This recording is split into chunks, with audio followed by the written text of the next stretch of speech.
Satyam institute of technology Beawar से मैं अनुपम Pandey applied physics के लेक्चर में आपका स्वागत करती हूँ। यूनिट 9 में ही आज हम देखेंगे दिष्ट धारा और प्रत्यावर्ती धारा। देखिए, दिष्ट धारा क्या होती है?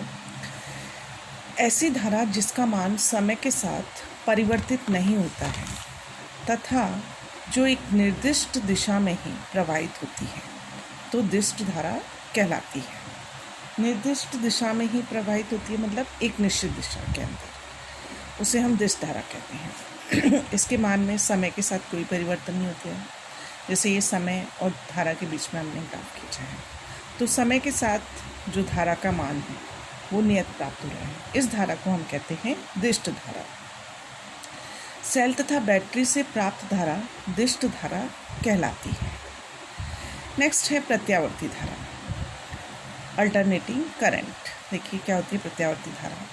ऐसी धारा जिसका मान व दिशा दोनों समय के साथ आवर्ती रूप से परिवर्तित होते रहते हैं। मान व दिशा दोनों ही समय के साथ आवर्ती रूप मतलब एक निरंतर अंतराल के बाद परिवर्तित होते रहते हैं, उसे हम क्या कहते हैं? प्रत्यावर्ती धारा। जैसे ये अपने पास एक ग्राफ है धारा और समय के बीच में।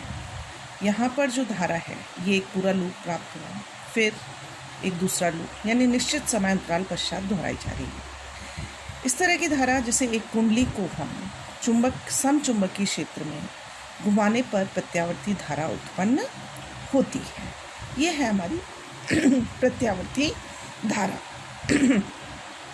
नेक्स्ट है प्रत्यावर्ती धारा की विशेषताएं। देखिए, दिष्ट धारा की तुलना में प्रत्यावर्ती धारा को उपयोगी माना जाता है। प्रत्यावर्ती धारा का उत्पादन सस्ता है। प्रत्यावर्ती धारा को ट्रांसफार्मर लगाकर परिवर्तित कर सकते हैं। इसे अधिक दूरी तक संचरित किया जा सकता है। प्रत्यावर्ती धारा को दिष्टकारी से दिष्ट धारा में बदला जा सकता है।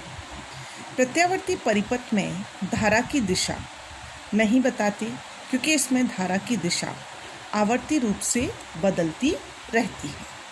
तो ये हमारी प्रत्यावर्ती धारा की विशेषताएं हैं।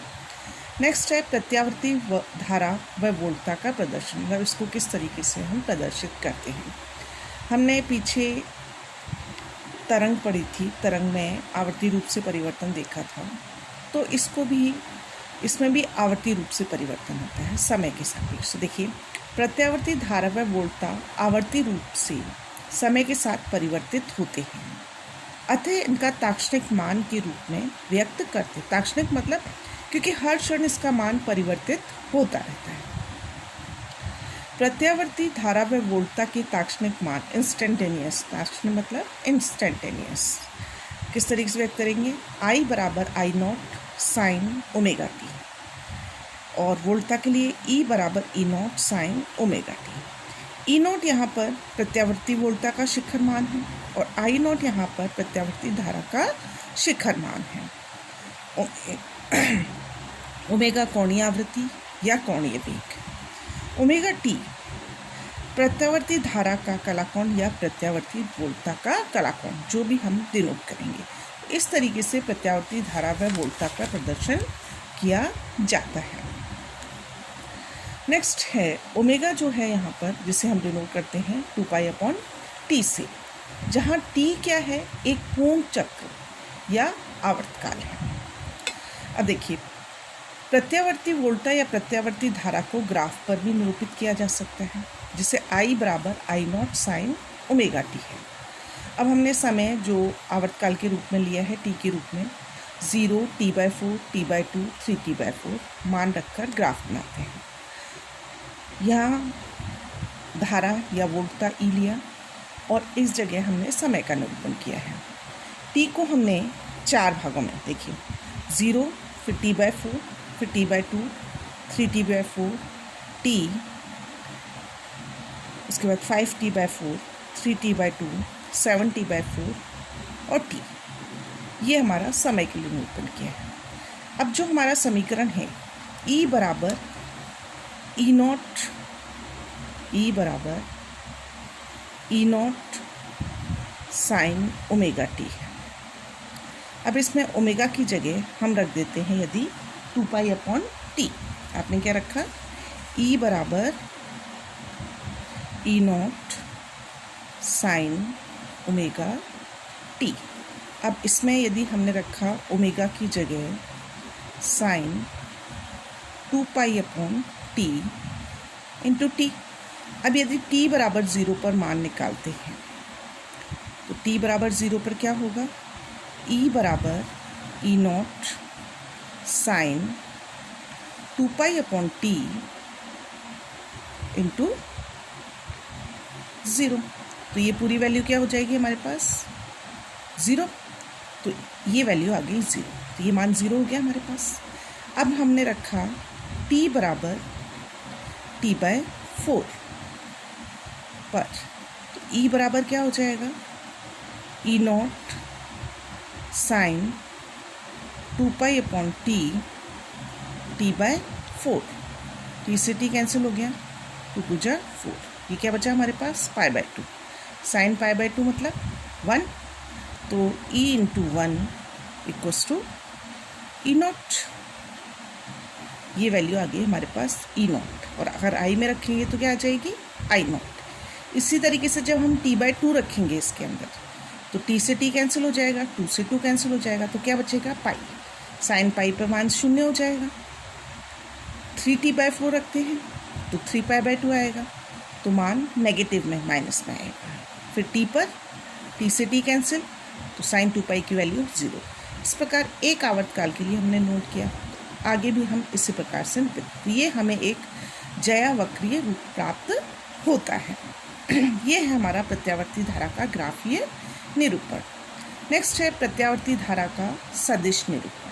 अब देखिए सदिश निरूपण में क्या करते हैं हम, एक्स अक्ष पर ये प्रारंभिक रेखा हो गई हमारी एक्स अक्ष, और वाई अक्ष जो है उस पर हम जो भी मान आता है उसको अंकित करते हैं। इसको एक वृत्ताकार निरूपण में लिया जाता है एंगल्स के फॉर्म में। अब यदि किसी समय कोण बन रहा है आई बराबर आई नॉट साइन ओमेगा टी है हमारे पास, तो उस कंडीशन में यहाँ ओमेगा टी कोण बन रहा है, आई नॉट शिखर मान है, तो ये शिखर मान क्या होगा, जो त्रिज्या होगी। यहाँ से हम वाई अक्ष पर लंब डालेंगे तो ये लंब किसके बराबर आएगा, जो उस समय ताक्षणिक मान होगा उसके बराबर लंब आएगा। देखिए प्रत्यावर्ती धारा का शिखर मान आई नॉट है। किसी समय टी पर यह प्रारंभिक स्थिति से ओमेगा टी कोण बनाती है, जिसे कला कोण कहते हैं, जो सदिश OA द्वारा निरूपित किया गया है। यहाँ पर OA से निरूपित किया है हमने। OA को वाई अक्ष पर प्रक्षेप OB है, जो कि किसी समय t पर प्रत्यावर्ती धारा का मान होगा। तो OB/OA बराबर क्या हो गया, साइन ओमेगा टी। OB बराबर OA sine omega T. I बराबर हो जाता है हमारा आई नॉट साइन ओमेगा टी। यहाँ प्रत्यावर्ती धारा सदिश ओमेगा कोणीय वेग से एंटी क्लॉकवाइज दिशा में घूम रहा है। इसी तरीके से हम प्रत्यावर्ती वोल्टता का भी सदिश निरूपण कर सकते हैं। ओमेगा टी कोण बन रहा है, प्रारंभिक स्थिति और यहाँ पर जो मान प्राप्त होगा। प्रत्यावर्ती वोल्टता का शिखर मान ई नॉट है। टी समय पर प्रारंभिक स्थिति से कला कोण ओमेगा टी है। OA का वाई अक्ष पर प्रक्षेप किसी भी समय टी पर प्रत्यावर्ती वोल्टता का मान देगा। अतः OB/OA बराबर क्या हो जाएगा, OB/OA। ये ओमेगा टी कोण है तो ये भी ओमेगा टी कोण होगा। इसके सामने ये लंब हो गया और ये कर्ण हो गया, तो OB/OA बराबर sine omega T. OB/OA sine omega T, तो E बराबर हो गया ई नॉट साइन ओमेगा टी। यहाँ प्रत्यावर्ती वोल्टता सदिश ओमेगा कोणीय वेग से वामावर्त दिशा में घूम रहा है। इस प्रकार से हम प्रत्यावर्ती धारा व वोल्टता के सदिश निरूपण, ग्राफीय निरूपण कर सकते हैं।